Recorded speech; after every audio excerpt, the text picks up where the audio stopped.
5 reasons why you'll need an HVAC and a roofing professional when your HVAC stops working. Coming up next. Number 1, roof leaks. If your HVAC unit is located in the attic or on the roof, a roof leak can lead to water damage to the HVAC system and the surrounding area.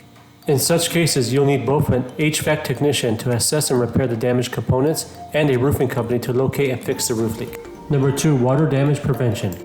A faulty HVAC system can lead to condensation issues or leaks, and when water starts to pool on the roof, it can compromise the roofing materials.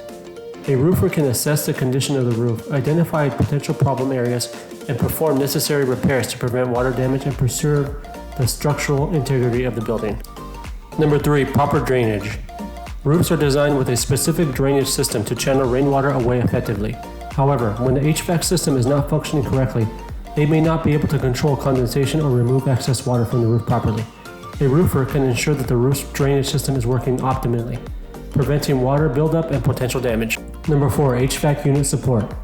Rooftop HVAC units require proper support and secure installation to avoid potential hazards like vibrations and shifting, which can lead to roof damage. A roofer can inspect the supports and mounting of the HVAC system to ensure it is stable and not causing harm to the roof structure. Number 5, overall building health. A well-maintained roof is crucial for the overall health and efficiency of your building.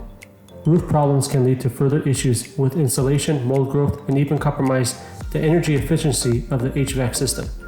By having a roofer address roof issues promptly, you can prevent cascading problems and maintain a safe and comfortable environment for occupants.